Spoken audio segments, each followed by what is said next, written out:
Assalamualaikum warahmatullahi wabarakatuh. Perkenalkan, saya Revalina dengan NIM 240331108. Pada kesempatan kali ini, saya akan menjelaskan mengenai artikel yang saya buat berbasis AI, yaitu pada mata kuliah termodinamika dengan dosen pengampu Dr. Ahmad Fauzi, MSI. Judul artikel yang dibuat ini adalah kapasitas kalor udara menggunakan metode pemanasan botol.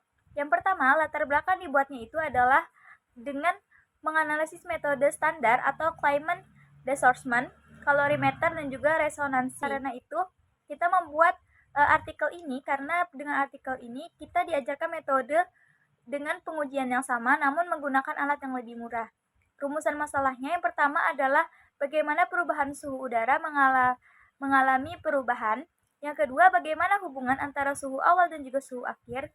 Dan yang ketiga, seberapa besar perbedaan hasil kapasitas kalor udara menggunakan metode pemanasan botol. Tujuannya yang pertama menentukan kapasitas kalor udara menggunakan metode pemanasan botol. Yang kedua, menganalisis perubahan suhu dan tekanan udara selama proses pemanasan dan pendinginan. Yang ketiga, membandingkan hasil eksperimen dengan nilai teoritis. Baik, kita masuk kepada teorinya, di mana teori ini yang pertama adalah menurut Joseph Blake pada 1728 sampai dengan 1799. Nah, dia mengemukakan teori mengenai kapasitas kalor. Dia menyatakan bahwa gamma sama dengan Cp per Cv, di mana Cp itu nilainya 1005 Joule per kilo Kelvin dan Cv-nya itu adalah 718 Joule per kilo Kelvin dan gamanya 1,4. Selanjutnya ada teori gas ideal yang dipaparkan oleh Emil, di mana dia menyatakan bahwa PV sama dengan nRT dengan ketentuan yang telah ada pada video.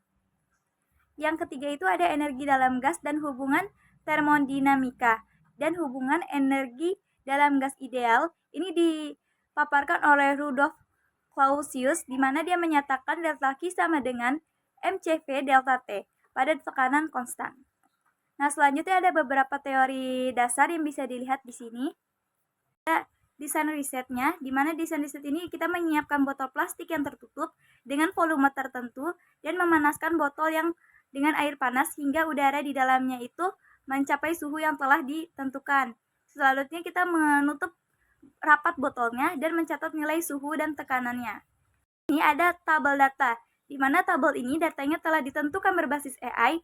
Ini adalah data yang akan kita olah. Sebelum kita olah, kita perlu mencari beberapa nilai. Di sini kita cari dulu delta Q-nya dan juga CP-nya, sehingga kita memperoleh dengan nilai pada akhirnya itu ada 60,79795. Nah, di sini kita masuk kepada pengolahan.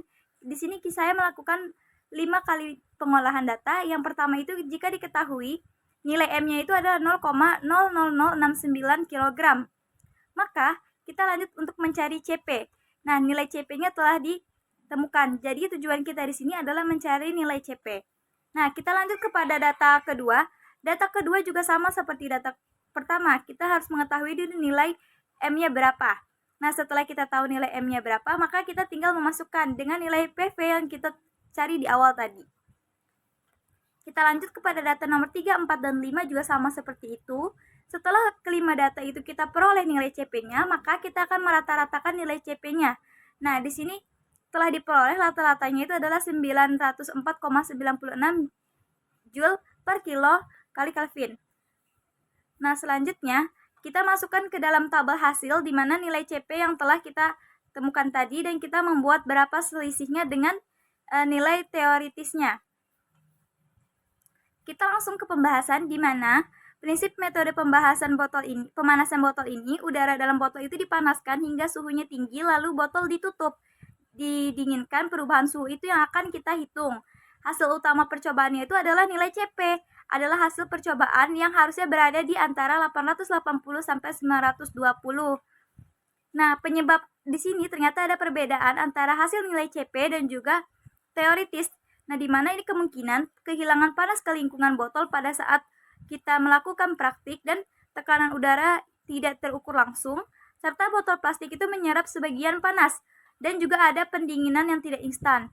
Kesimpulannya itu metode pemanasan botol ini digunakan sebagai cara sederhana untuk menentukan kapasitas kalor udara dan nilai CP hasil percobaan berada pada kisaran yang sesuai dengan teoritis. Nilai ini juga tergolong lebih rendah dibandingkan nilai teoritis, serta perbedaan ini disebabkan oleh kehilangan panas. Sarannya itu lebih digunakan alat ukur tekanan digital agar perhitungan massa udaranya itu lebih akurat, serta tambahan isolasi termal dan menggunakan botol dengan material yang lebih tahan panas. Mungkin hanya sekian pemaparan dari saya. Saya akhiri dengan Assalamualaikum warahmatullahi wabarakatuh.